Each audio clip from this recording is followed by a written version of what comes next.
Selamat datang di online talk show bersama Miss Indonesia merespon COVID-19. Yeay! Di sini ada Miss Indonesia 2020. Halo semuanya, aku Carla. Dan saya, ya. Nah, jadi kita tuh ada jadwal yang seru banget nih kali ini. Kita pengen ngobrol-ngobrol bersama Miss Indonesia pemenang-pemenang yang lain. Dan kita akan ngebahas apa aja sih yang kita lihat, dengan bagaimana kita responnya, bagaimana dampaknya ke masyarakat. Dan kita juga ingin mengajak masyarakat untuk saling membantu dengan cara memberikan beberapa ide untuk membantu masyarakat selama COVID-19 ini. Dan juga mungkin dari situ teman-teman terinspirasi untuk melakukan hal-hal positif yang lain. Makanya mumpung kita lagi ketemu sekarang via online, ya kan? Jadi kita ngobrolin dulu nih, apa sih pikirannya Miss Indonesia nih tentang COVID-19? Oke, yaudah nggak perlu lama-lama lagi, kita langsung ngobrol aja dengan para pemenang Miss Indonesia. Dan tentunya ada Miss Indonesia 2015, ada Kak Maria. Halo Kak, halo, yeay. Terus juga ada Kak Natasha Manuela, Miss Indonesia 2016. Halo. Terus ada Tia, Miss Indonesia 2017. Hai. Hai. Dan ada Princess, Miss Indonesia 2019. Halo. Hai. Oh, cantik-cantik banget semuanya, meskipun di rumah aja ya. Itu juga. Iya. Aku tetap jiper, ya ampun. Ini keren banget ya, ada yang online di rumah masing-masing, tapi ada yang dari Bali. Iya, Tia dari Bali. Hey. Jauh-jauh, tapi kita semua persatukan.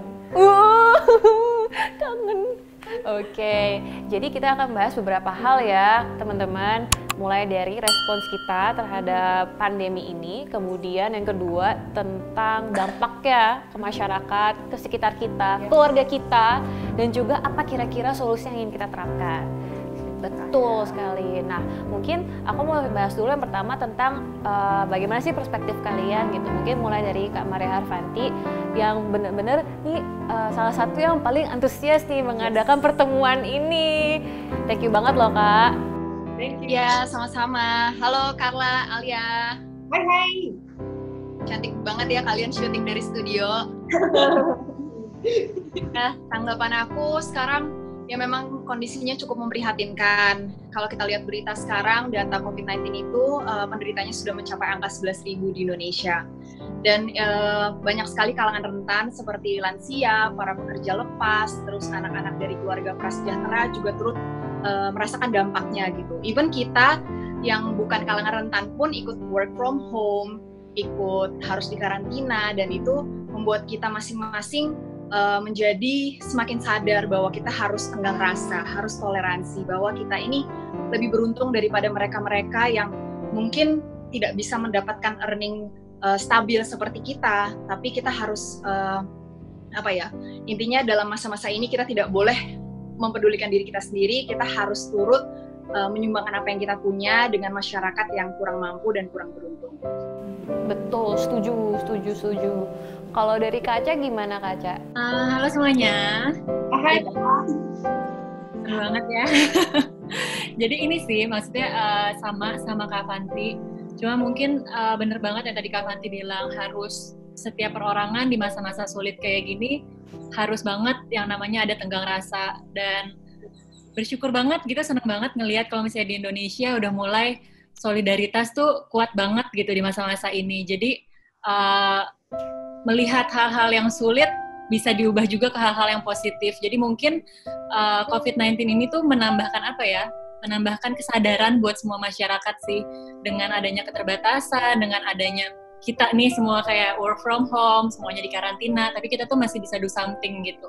Jadi walaupun adanya keterbatasan, itu bukan berarti kita nggak bisa ngapa-ngapain gitu. Dan menurut aku sih masa-masa karantina itu ngajarin banget kita hal-hal itu sih. Bisa jadi tambah kreatif, bisa mungkin buat para content creator, mungkin kayak kita gini bisa jadi kayak ada konten gitu dan lebih bermanfaat. Jadi mungkin buat semuanya gitu ya, buat COVID-19 ini tergantung kita juga bisa ngelihat dari sisi mana sih. Dan semoga kita semua bisa melalui ini tetap bersama-sama gitu. Jadi jangan ada, ya bersyukur sih di Indonesia sih nggak ada orang-orang yang mungkin semuanya sudah mulai sadar gitu ya akan kesolidaritaskan gitu. Indonesia pasti bisa ya. Iya. Kita Bisa.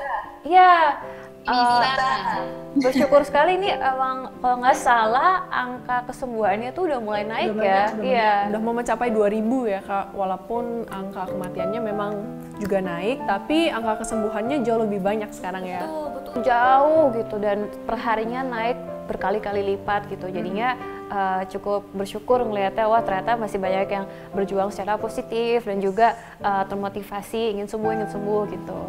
Iya. Lanjut yang dari Bali.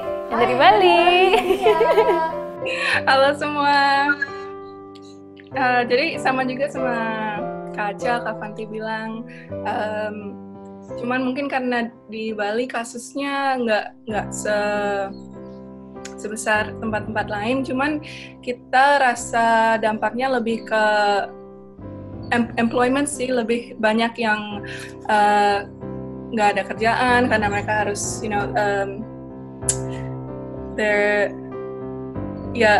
unemployment rates memang lumayan tinggi sekarang. Cuman karena saya merasa lebih the privilege kerasa, saya masih ada rumah, masih ada a rooftop above my head, dan di sini juga ada kesempatan untuk bikin solusi yang lebih sustainable. Jadi misalnya kalau di masa depan ada pandemi lagi atau disaster yang lain, kita udah ada program-program di mana kita bisa langsung bantu, and it's not short-term solution aja. But yeah.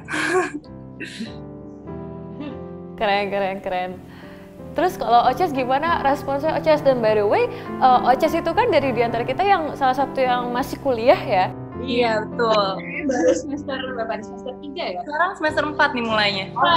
Nah, berarti dari perspektif kesehariannya Oces juga itu dengan adanya pandemi ini jadi nggak bisa ke kampus gitu kan ya, proses belajar mengajar tuh dirumahkan gitu ya. Gimana sih perspektifnya Oces? Oke, halo semuanya. Pertama-tama saya mau bilang kalau misalnya saya sangat setuju dengan semua kata yang dibilang sama Kak Fanti, Kak Aca, dan Tia. Tapi kalau saya ngambil dari perspektif student aja, karena masih sekarang ini kan lanjut kuliah lagi di semester 4. Nah, pas banget baru masuk kuliah lagi, langsung ada pandemi ini. Selama 4 minggu masuk sih, aku masih merasakan on-off campus, karena kan angka rate di sini masih rendah, masih kayak baru 2 kasus doang, aku inget banget. Cuman udah mulai ada tanggapan dari kampus kalau misalnya kita sudah ada long term mission, kalau misalnya kita kemungkinan ada campus dari rumah. Nah, mulai kerasanya itu ketika angka sudah mencapai 1000, itu kita harus belajar dari rumah, dan yang menurut saya sebagai pelajar paling susah itu motivasinya, karena kalau dilihat dari sini kita bisa dengan gampang lagi kelas matiin video, matiin suara, terus main HP atau nonton TV atau masak. Jadi untuk untuk situasi seperti ini yang paling berdampak ke kita sebagai pelajar, apalagi sebagai pelajar tuh motivasi dan juga waktu. Karena kita harus bikin pola baru, kita harus belajar menata waktu yang biasanya kita jam segini kita workout, jam segini kita belajar, jadi harus benar-benar diubah total. Dan ini jujur sleeping schedule dan semuanya tuh keganggu banget kalau misalnya buat aku secara pribadi. Oh iya. Kak Aca juga kan ya masih kuliah ya, S2. Kayak gitu juga ya Kak Aca ya? Semuanya online. Bener banget yang Oces bilang. Maksudnya dari segi cara belajarnya semuanya berubah gitu. Dan teman-teman yang cerita yang udah mulai online class juga, tapi beda kampus juga bilang, ya harus menyesuaikan lah, benar-benar kayak banyak new normal gitu sih sekarang. Even dalam belajar. Oke. Iya. Jadwal terus harus masuk ke fase yang baru lagi ya. Iya, adaptasinya pasti ribet banget, apalagi kalau mager ya. Oh, iya. Datang ke kelas aja itu males, gimana sekarang kelasnya online ya. Sekarang lagi sidang mau tesis kan, jadi semuanya online. Susah, good luck. Semangat Kak Aca. Semangat. Semangat. By the way, tadi kan udah sempat banyak beberapa poin yang disinggung soal dampak. Nah, gimana kalau kita sekarang mulai lanjut ke segmen dampak aja nih, Carla? Ya, jadi dari dampak-dampak yang udah dialamin ataupun orang di sekitar dari kalian semua, dari kita semua ya, itu apa aja sih? Mungkin dari keluarga, contohnya Kak Maria, mulai dari Kak Maria dulu. Kalau dari keluarga berasa banget ya, jadi makin akrab satu sama lain. Dan kita, kita juga makin bisa lebih mendengar gitu. Ya memang hari-hari biasanya kita selalu punya waktu untuk sharing, tapi sekarang lebih intens lagi, lebih akrab lagi, bahkan bisa berdoa bersama juga. Banyak sih hal yang bisa disyukuri dan kita pun jadi lebih kreatif. Keluarga aku suka banget musik, jadi bisa nyanyi bareng-bareng, main musik bareng-bareng, sehabis kerja masing-masing di rumah gitu. Jadi ya there's a blessing in disguise sih. Blessing in disguise, benar banget, blessing in disguise. Itu bener, makin sering bareng-bareng sama keluarga di rumah itu enaknya gitu. Aku juga ngerasa plusnya juga aku nggak usah keluar-keluar, nggak ada ongkos buat mobil online itu, bayar taksi itu nggak ada. Tapi ongkos listrik naik, ongkos delivery makanan naik, kerjanya. aja kan ya. Iya, dikit-dikit. Adek, mau boba nggak? Apa-apa online soalnya ya. Iya, bener banget. Langsung tarifnya yang online shopping semua naik ya. Iya. Setuju Kak, setuju. Emang jadi lebih dekat ya sama keluarga ya, positifnya. Positifnya itu ya kan, banyak lagi yang harus disyukurin juga kan ya. Betul. Nah terus kalau dari Kak Aca, apa Kak? Sih bener banget, yang namanya waktu keluarga tuh nambah banget. Mungkin jadi lebih sehat juga sih, maksudnya jadi lebih sama kesehatan. Yang tadinya misalnya kayak bangun langsung berkegiatan dan lain-lain, cuman ini ada tambahan kayak berjemur gitu kan. Dulu mana pernah gitu. Terus kayak minum vitamin jadi rutin gitu sih. Jadi bersyukurlah, maksudnya papa mama juga bisa makin peduli gitu sama kesehatan, mulai olahraga juga, olahraga bareng kadang. Dan tadi sih yang Kak Fanti bilang juga benar banget, jadi kayak ada lebih banyak quality time sama keluarga gitu. Mungkin ya puji Tuhan gitu ya, maksudnya bisa akrab gitu sama keluarga. Dan mungkin buat teman-teman yang di luar sana nggak terlalu akrab tapi harus jadi serumah terus, mungkin mulai bisa ganti pikiran, jadi kayak wah ini tuh waktu-waktu yang perlu buat mungkin rekonsiliasi gitu, terus lebih mengenal. Cuma ada juga sih kalau misalnya dibilang dampak negatif, pasti ada juga kayak mungkin keparnoan di keluarga kan nggak sama gitu ya. Kalau misalnya anak-anak mungkin lebih cuek, orang tua lebih parno gitu kan. Jadi bisa dipakai juga buat belajar mengerti sih. Yang tadi Kak Fanti juga bilang mendengar, jadi lebih tahu oh ternyata kebutuhan orang tua tuh kayak gini. Kadang orang tua tuh juga pengen dihargain dengan cara jangan keluar rumah gitu.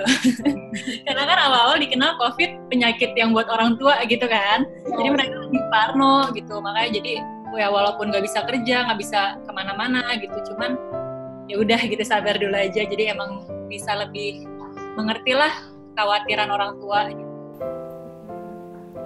Sebenarnya kalau dari aku pribadi juga gitu sih, kalau orang tua lebih parno ya. Jujur kalau online, kalau udah barang online datang udah bilang semprot tuh sama antiseptik udah atau disinfektan. Aduh, langsung sini jangan contactless delivery ya, contactless delivery. Jangan taruh di depan aja. Jangan terima waktu ada orangnya. Aduh, banyak aja. Orang tua kan semua beda-beda ya, dan keluarga semua beda, pasti responnya gimana. Ada yang memang lebih parno, ataupun ada yang lebih oke lah, kayak oh it's still okay. Nah kalau dari Tia? Untuk keluarga saya sama juga, lebih mendengar, lebih mengerti. Terus kita juga karena selalu bersama ya, jadi saling ngingetin. Kalau keluar rumah gitu, jangan lupa pakai masker, atau yuk kita olahraga bareng hari ini. Terus lebih banyak masak dan ngobrol bareng, dinner time gitu. Jadi kita saling acts of service for each other lumayan meningkat ya. Terus sampai ke social project pun kita barengan gitu. Jadi kalau misalnya adikku mau support local, kita jalan-jalan bersama, terus bantuin misalnya ada depan rumahku ada kayak basket project. Kalau orang yang mungkin have more, ada kesempatan untuk donate, misalnya telur atau beras, apapun yang mereka bisa donate, taruh di basket itu. Jadi yang kekurangan bisa ambil sendiri, dan ya proyek-proyek itu sekeluarga bareng juga gitu, kita bantuin. Jadi ya lebih ini sih, understanding of each other. Itu dari Tia sendiri tuh yang basket itu keren ya. Ada orang sih, temen aku yang bikin, jadi kita bantu donate barang aja. Oh, itu berarti mostly yang untuk stock up entry ya, Tia ya. Untuk daily food ya berarti. Kalau udah dari telur, kayak mungkin buah-buahan juga kayak gitu ya, Tia. Basic food aja. Wow, inisiatifnya udah sangat besar juga. Keren. Kalau dari Princess, Oces? Kalau dari keluarga saya yang lucu banget sih selama karantina ini, kita udah nggak keluar rumah full dari pertama kali. Udah hampir 2 bulan nggak keluar rumah, jadi aku nggak tahu situasi di luar gimana. Cuman jadinya di keluarga tuh kita saling tiap hari tuh ngingetin kalau misalnya mau bangun tidur. Biasanya bangun tidur langsung aktivitas sendiri, adik sekolah, aku kampus, mama papa kerja. Nah, sekarang nih jadi saling ngetok pintu kamar, terus kadang-kadang kalau lagi mau makan siang makan bareng, makan malam makan bareng. Yang berasa banget itu ketika sadar kalau misalnya selama ini tuh kita aktivitas tuh segitu cepatnya, kita lupa kalau misalnya kadang-kadang tuh waktu makan sebentar aja tuh sangat meaningful tuh, kita lupa itu kadang-kadang. Dan seneng banget sekarang tiap hari bisa ketemu sama adik, karena kan Princess sama Brandon tuh deket banget. Jadi even sometimes kita suka annoying one another di rumah karena ngebosen mau ngapain, tapi kalau nggak ada dia di kampus pun buru-buru pingin pulang, ketemu siapa ya ketemu adik. Cuma kalau di rumah paling kita workout bareng. Terus kalau sama mama sekarang lagi sering banget kita bikin kue, dan dari situ kita kasih ke keluarga-keluarga. Jadi kita kayak satu keluarga mama kebetulan punya ronde yang unik banget. Jadi mereka punya duty sekarang 1 minggu. Karena mama itu 6 bersaudara, kita bagi-bagi tugas hari ke 1, 2, 3, nanti dari anak yang pertama ngasih makanan, kedua kasih makanan, ketiga kasih makanan. Kalau keluarga kita, biasanya kita bikin kue, terus kita kasih ke mereka semua. Jadi itu sih yang Princess lihat, kayak waktu-waktu bersama keluarga, waktu-waktu kita ngasih acts of service, terutama dengan keluarga-keluarga tuh, itu yang paling penting banget sih. Udah berasa banget. Ih, lucu. Itu bisa jadi ide tuh buat teman-teman yang nonton ya, buat keluarganya terapin juga ya kalau mau, kalau rajin gitu. Kalau misalnya keluarganya malas-malasan kayak aku juga, enggak juga sih. Di rumah aku ini banyak yang main game seharian, tidur-tiduran, nonton YouTube gitu. Emang teratur banget ya, Princess ya. Itu tapi maksudnya unik banget juga, maksudnya kayak udah diatur kayak, tapi atur itu it's really good. Iya, jadi lucunya itu kan kita punya satu grup keluarga besar dari sisi mama kan. Jadi nanti ditulis hari Senin anak pertama, hari kedua anak kedua. Jadi sesuai dengan urutan hari. Cuman kalau misalnya karena kita seminggu di 7 hari, jadi kalau ada yang lagi iseng bikin apa dikirim, Kayak adik aku, dia lagi seneng nonton TikTok tren yang kayak masak, bikin dessert box, bikin apa, terus dia kirim ke saudara-saudara. Jadi kreatif gitu selama work from home, itu keren banget sih. Unik ya, memang semua orang ada cara-caranya sendiri juga ya untuk gimana ngatasin quarantine ini supaya nggak bosen dan juga sebagai rutinitas ya. Iya. Tapi kalau dampak-dampaknya ke orang-orang lain yang masih tetap harus keluar gimana ya? Kayak contohnya kan kita lumayan sering harus ke studio gitu. Tapi banyak orang lain juga yang dia benar-benar terekspos di luar gitu, nggak di dalam gedung. Kayak misalkan tukang bersih-bersih, OB gitu kan. Terus restoran-restoran yang masih beroperasi itu kan meskipun udah jarang ya, itu waiters-waitersnya juga selalu kontak terus sama orang gitu.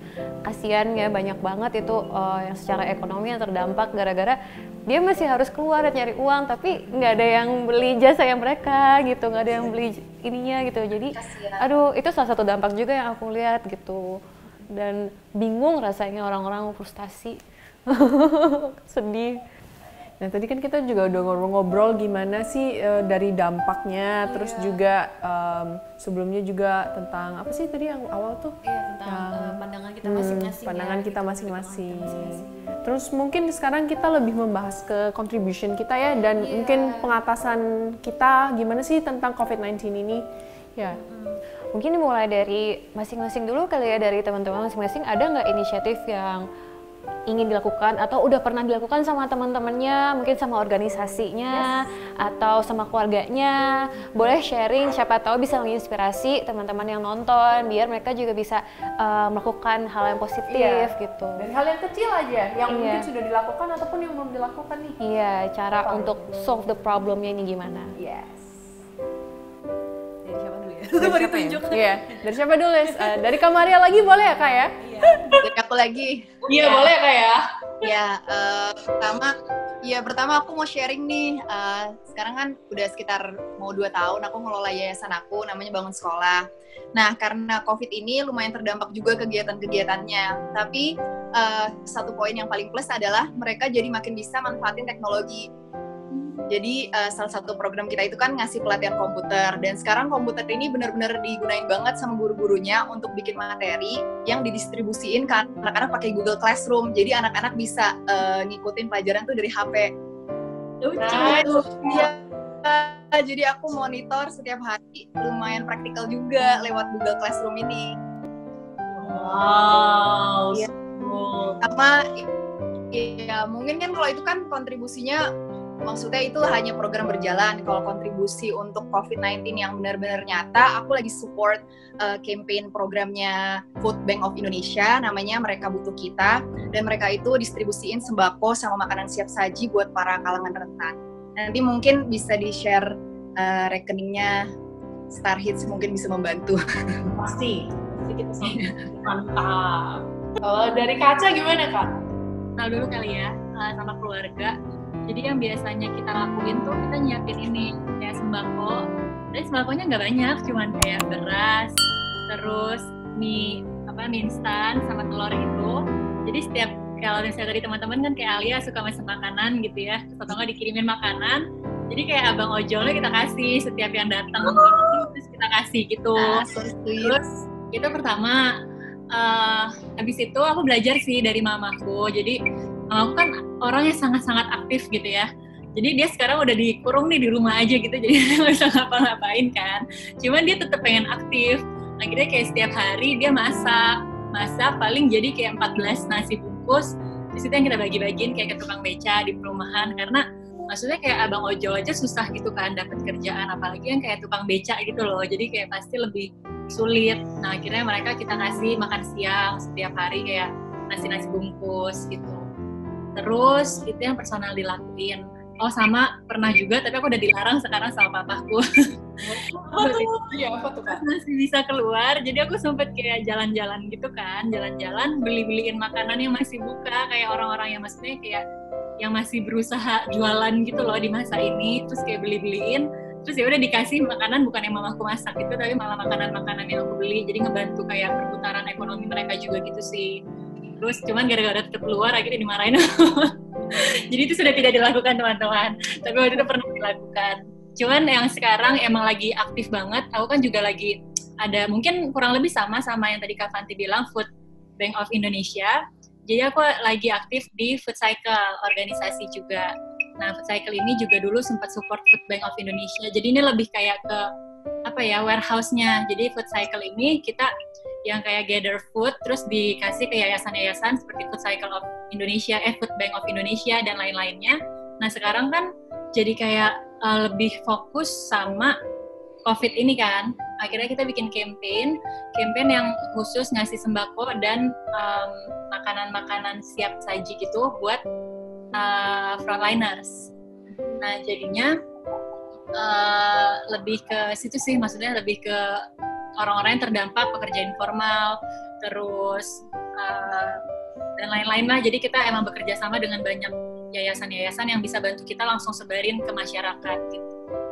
Jadi mungkin buat teman-teman yang emang pengen tahu gitu kerjanya gimana, bisa langsung ke website atau ke Instagramnya Food Cycle sih. Karena emang kita mengharap membutuhkan banget gitu ya donasi, tabung-tabungan, maksudnya kayak bareng-bareng gitu, kayak patung-patungan orang-orang untuk bikin ini tuh terus berjalan gitu. Wow, beda-beda semuanya, keren-keren tapi semuanya. Kalau dari Tia, apa nih? Aku sih yang personal health gitu ya. Aku makin sering kalau misalnya pesan online, makanan pesan online, lebih kasih extra tip, atau misalnya pesan 2 makanan yang sama, terus 1 makanan aku kasih ke tukang gojeknya gitu biar mereka dapat makanan juga. Atau untungnya di Bali juga ada banyak personal initiative gitu ya, banyak turis-turis expat yang nggak keluar Bali malah bantu lokal gitu. Jadi ada salah satu inisiatif yang aku recently bantu itu, mereka bikin social distancing shirt. Jadi di dalam bajunya ada kayak keep a distance, terus semua profit mereka ke orang-orang yang kehilangan kerjaan mereka. So it goes to unemployment. Terus untuk project sendiri, aku dari dulu memang ada Give Them a Future itu. Dan itu specifically kita bikin model short term, mid term, long term. Dari short term kan immediate help gitu, kasih sembako ke desa-desa tertinggal, orang-orang yang mungkin agak kekurangan. Yang mid term itu lebih ke tools. Dan poin plus dari ini sih, mereka nggak terlalu merasain dampaknya COVID-19 karena basic mereka itu kan pertanian. Jadi mereka udah punya kayak lahan sendiri untuk bikin makanan sendiri, and itu kita mau jadiin sebuah brainstorming a solution, gimana dari sini kan nggak mungkin in the future bisnis nggak akan sama, semua solusi nggak akan sama lagi. We have to think gimana kita bisa hidup lebih sustainable. Kalau misalnya ada pandemi lain, kita bisa living in our own home dengan sustainable permaculture atau apa. Jadi semua bisa dari rumah dan juga bisa bantu orang lain dengan sustainable solution itu. Jadi saat ini donasi-donasi yang kita ada untuk tahap kedua itu sebenarnya harusnya kasih tools ke orang-orang yang di desa tertinggal ini. Kita mau bikin sebuah program or solution yang lebih sustainable, bisa bantu dalam future issues. Berarti itu dilakukannya kepada pemukiman atau desa-desa di sekitar rumah Tia? Desa-desanya sih di pegunungan, jadi agak jauh. Makanya saat ini proyeknya nggak jalan di as present, cuman kita masih tetap kontak sama mereka dan check in gimana dampaknya di sana, dan mereka masih bisa ya karena itu mereka semua petani jadi bisa makanan sendiri. Jadi thankfully mereka nggak terlalu rasain dampaknya, but dari donasi ini kita bisa bantu yang benar-benar kena dampak. Oh, berarti lebih ke ini untuk reach out orang-orang yang lebih ke out of reach ya, Tia ya? Oh, oke. Itu lebih seramnya lagi, kenapa? Karena kan akhir-akhir ini selalu pemerintah mengingatkan jangan pulang kampung, jangan mudik dulu. Apapun itu terminologinya ya, menurut aku itu sama pulang kampung dan mudik, tapi menurut aku tuh pergi keluar dari daerah suatu kota ke kota lain, ke pelosok itu tuh kan membantu penyebarannya corona. Kasiannya tuh yang di pelosok-pelosok, karena kalau virusnya nyampe ke sana, mereka nyari bantuan medisnya gimana? Jauh banget, berapa puluh kilometer, ya Allah. Aduh, kemarin inget gak kita BWAP, susah banget ya jalannya. Flashback nih, gimana mereka kena pandemi terus harus nyari rumah sakit, aduh kasihan amat ya, aduh jangan sampai. Jadi ini benar-benar ini ya, memang kita itu udah harus realize ya, things are changing ya, things are changing for the better of course. Kita harus ambil positifnya terus selalu. Kalau misalnya kita ngambil yang negatif terus kan juga kita nggak bakal bisa cope up with all of this situation. Yeah. Terus kalau dari Oces mungkin gimana, ada solusi apa yang udah dilakukan atau ingin dilakukan sama teman-temannya gitu? Kalau secara pribadi sih ini juga bareng sama keluarga, karena Princess di rumah tinggal sama kakek yang kebetulan usia juga sudah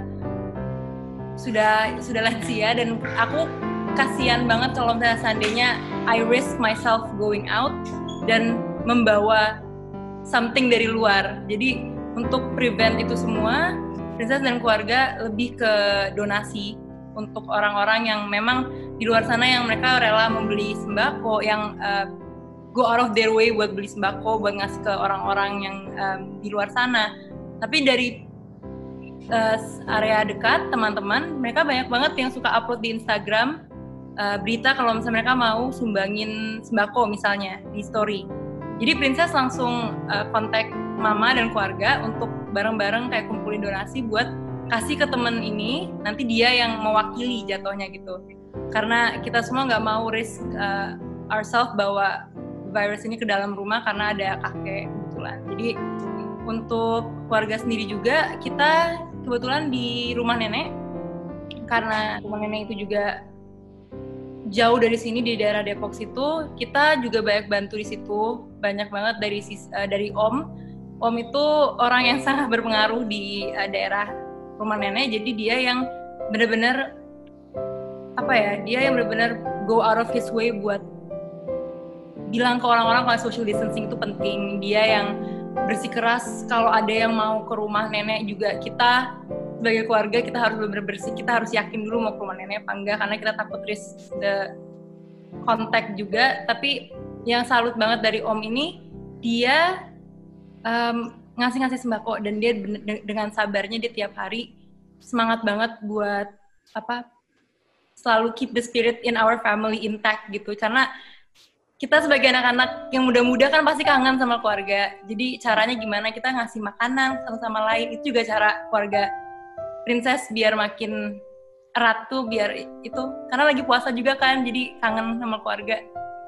Bener sih, kalau misalnya aku boleh rangkum tadi dari bantuan inisiatifnya teman-teman semua, rata-rata walaupun meskipun wadahnya berbeda-beda organisasi atau komunitas, tapi tetap inisiatifnya tuh dimulai dari diri sendiri gitu, tergerak ingin bantu, tapi tetap harus jaga jarak, tetap harus ingat sama peraturan-peraturan yang diberikan pemerintah, sama kebiasaan-kebiasaan kita yang biasanya dulu kita udah riungan, bercanda-bercanda kayak toyor-toyor, jangan dulu gitu. It's jangan motos, halo.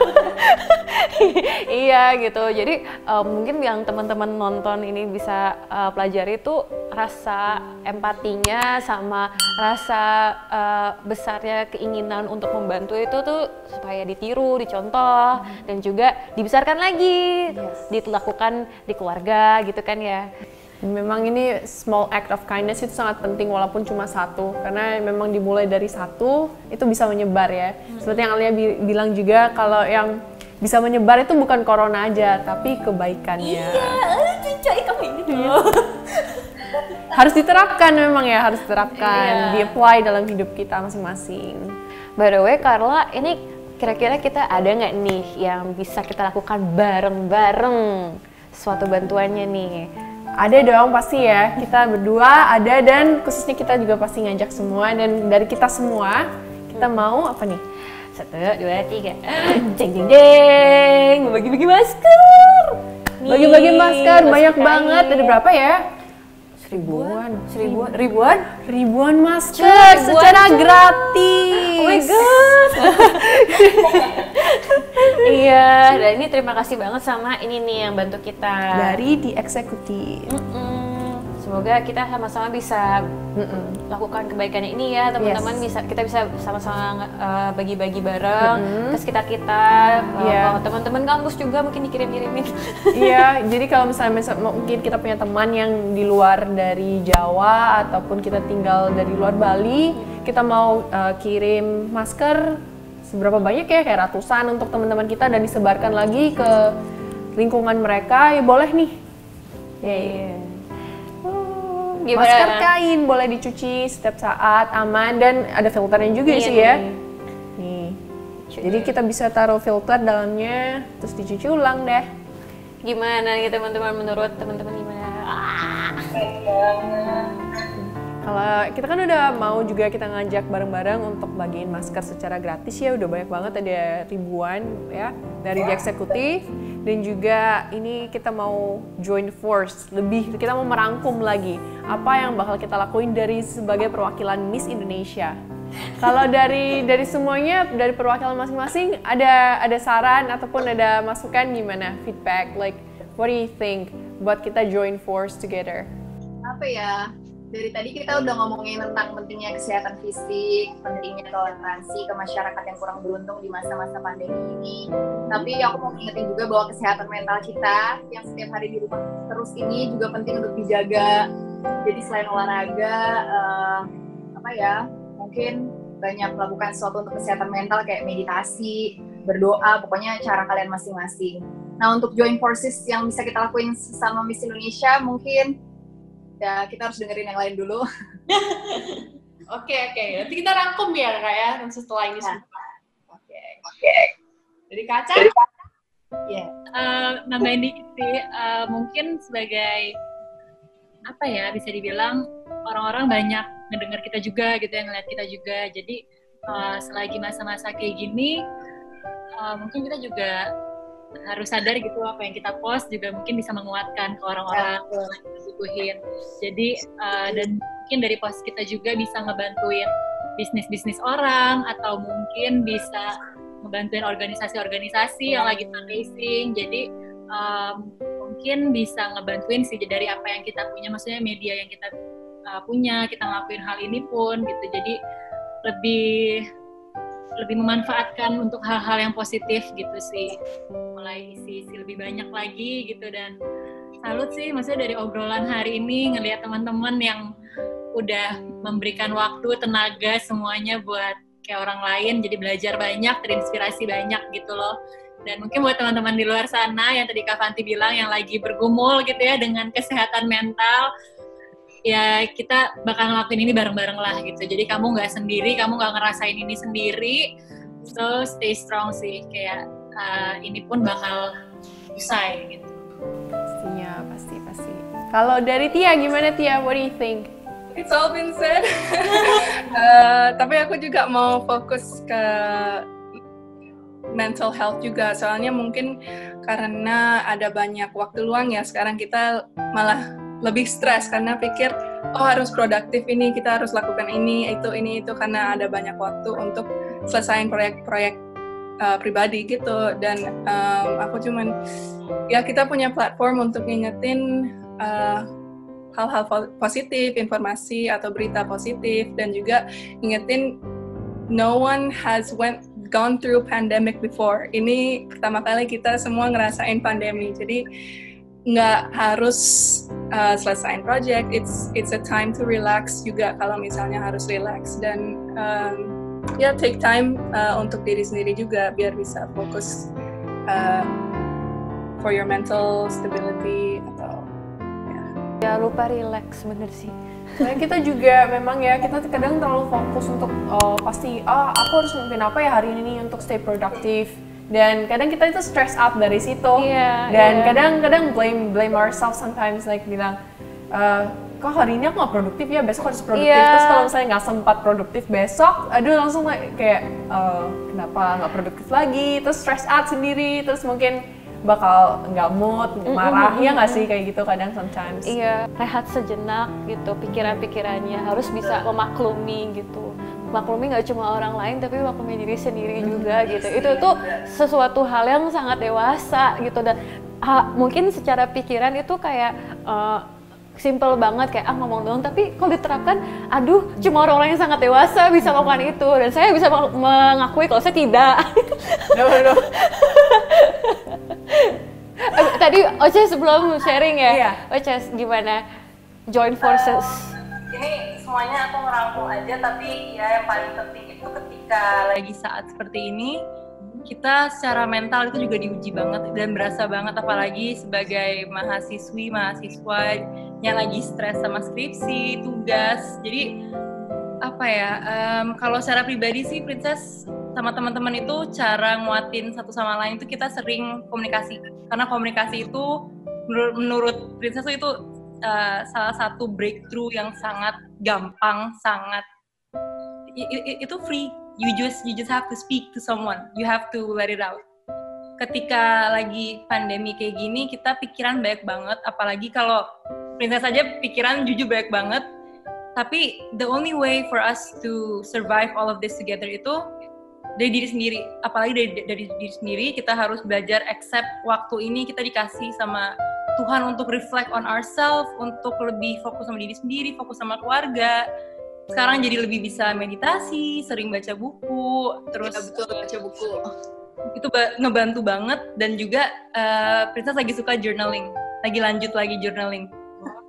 Tulis aja daily affirmation, hari ini I will be happy, I am strong, I am pretty. Tulis aja di buku, selalu ingat diri sendiri tiap hari. Itu sih yang bikin Princess secara pribadi go through pandemi ini 2 bulan nggak keluar rumah tuh itu. Iya, Melatih mental pelan-pelan sama meditasi. It's so doable ya, itu sangat bisa dilakukan ya sama teman-teman. Mungkin bahkan yang nonton mungkin masih seumur SMP, SMA, itu kan ngeliat teman-teman yang biasanya di sekolah setiap hari gitu, sekarang enggak, jauh, tapi ya udahlah, seenggaknya kita bisa ngobrol terus. Benar kata kamu, communication is free, benar. Terus bikin journaling itu juga bagus tuh buat motivasiin anak-anak sekolahan buat terus belajar juga ke depannya. Good. Ya, good. Wah, udah dirangkul semua. Berarti kita udah beres ya tugasnya, udah pulang aja yuk. Menurut aku, emang masa pandemi ini sangat sulit sekali. Ini terdampak semua lapisan masyarakat, semua makhluk hidup, dan juga semua negara. Jadi benar, kita harus memaklumi kalau misalkan ada hal-hal yang menjadi lebih sulit, kita harus bisa ikhlaskan gitu. Dan juga bukannya malah berhenti sendirian sedih aja menghadapinya, tapi kita harus cari cara gimana kita bisa tetap terus move on dan melanjuti hidup, tetap produktif di dalam situasi yang seperti itu. Dan itu juga baru akan berlangsung kalau kita menyebarkannya juga ke orang-orang sekitar kita. Yang aku tangkap sih itu, karena mulai dari inisiatif Food Bank, Food Cycle, terus habis itu Give the Way Future juga, sama melalui bantuan ke teman-teman dan keluarga, itu tuh iya intinya satu gitu. Oke, kita lagi susah, tapi ya nggak apa-apa, kita susah bareng-bareng, yuk kita cari cara bareng-bareng juga. Nah itu yang bisa jadi inspirasi buat teman-teman yang nonton, buat masyarakat semuanya. Nah, gitu ya Carla ya. Bisa dengan bantuannya dengan bakat masing-masing juga. Kayak kamu kan suka masak juga, katanya dengar-dengar kamu mau masakin orang-orang ya. Iya, jadi aku juga mau ngobrol langsung aja nih tentang ACT. Jadi dari Miss Indonesia juga mengajak seluruh para Miss Indonesia untuk bergabung bersama ya, join force together untuk mungkin bagi-bagi masker dan serve food untuk orang-orang yang membutuhkan. Terutama sekarang kan lagi bulan Ramadan, mau puasa kan. Jadi kita itu mau bagi-bagi makanan, mungkin sekalian juga bagi masker. Dan Carla sebentar lagi juga bakal masak nih buat banyak orang, sekitar 1.000 orang. Mantap. Pegel, ngulek sambal 1.000. Kalau mau pedas. Jadi ya kita bareng-bareng. Thank you. Iya. Jadi kan kita bareng ya, kita bakal bareng gitu. Iya, ini komitmen kita bersama. Kita harus menjadi penyemangat orang-orang sekitar kita untuk tetap saling membantu. Setuju? Setuju. Thank you ya teman-teman udah sharing. Kita mau closing dulu gimana? Iya. Thank you. Kita yang thank you ya. Nuhun. Terima kasih. Kuucapkan. Thank you ya semua. Sehat-sehat selalu. Jaga kesehatan, stay produktif. Ya, mental and physical health penting memang. Saya setuju. Both mentally and physically. Oke. Sampai jumpa. Thank you so much. Ya teman-teman, itu tadi online talk show kita bersama para pemenang Miss Indonesia. Dadah. Makasih ya udah nonton, semoga terinspirasi ya kan Carla? Yes, bener banget. Jadi kita udah selesai ngobrol-ngobrol gimana sih tadi kita sharing gimana tentang COVID-19 dan masing-masing dari kita semua apa yang udah kita lakukan atau apa yang kita bakal kita lakukan lagi to give them back to society. Dan kita udah mau selesai online talk show-nya. Jangan lupa teman-teman kalau suka sama video ini di like, jangan lupa subscribe juga dan share ke teman-temannya. Jadi mungkin ada teman-temannya yang lagi kehabisan ide nih, bosan sendirian di rumah nggak ngapa-ngapain, gue pengen lakukan sesuatu. Nah, bisa kasih video ini buat dapat inspirasi. Kira-kira bisa ngapain nih, belajar dari para Miss Indonesia. Mantap. Thank you. Thank you for watching, guys. Thank you for watching. Sampai jumpa. Sampai jumpa.